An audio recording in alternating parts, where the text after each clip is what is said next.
Bagaimana kabar kalian? Tentu baik-baik saja ya. Barusan kalian melihat berbagai cuplikan video tentang keindahan alam, dari lautan, hutan, pegunungan, dengan berbagai hewan dan tumbuhan yang hidup di sana.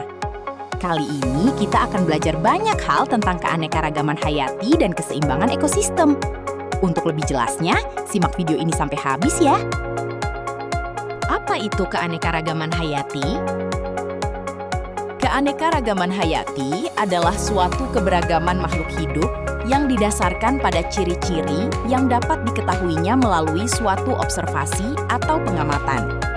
Keanekaragaman ini bisa meliputi jumlah atau frekuensi dari ekosistem, spesies, hingga gen di suatu tempat.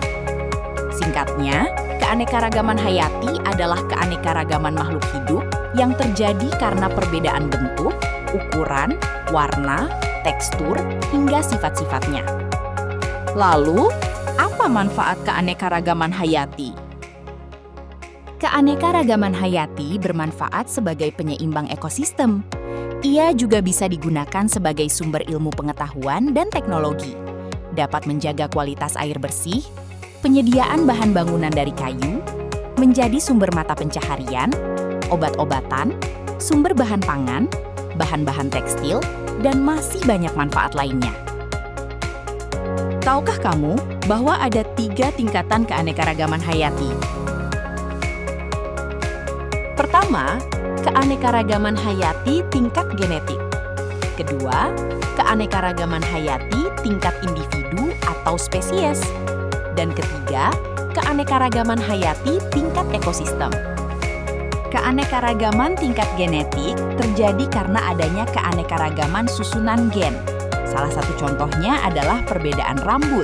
Ada yang keriting, ikal, dan juga lurus. Sementara itu, berbeda dengan keanekaragaman tingkat genetik, keanekaragaman tingkat individu atau spesies ini menunjukkan adanya jumlah dan variasi dari jenis-jenis organisme. Seperti terlihat pada pohon kelapa, pinang, dan juga pohon aren. Di atas keanekaragaman tingkat genetik dan individu, ada keanekaragaman tingkat ekosistem. Ini artinya, setiap ekosistem mempunyai keunikan dan ciri khasnya sendiri-sendiri. Contohnya adalah tanaman yang hidup pada bioma tundra memiliki daun yang halus, tanaman kaktus di padang pasir, ikan dan karang di laut, serta aneka ragam tumbuhan lebat di hutan. Semua memiliki karakteristik tertentu menyesuaikan di mana ekosistemnya. Sekarang, tugas kita bersama adalah menjaga keseimbangan ekosistem.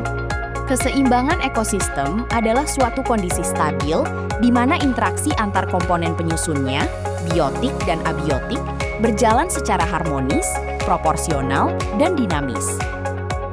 Lalu, bagaimana ciri-ciri ekosistem yang seimbang? Jawabannya adalah: pertama, jumlah populasi proporsional. Kedua, rantai makanan berjalan optimal. Ketiga, daur materi berfungsi baik. Untuk itu, kita harus melakukan konservasi alam.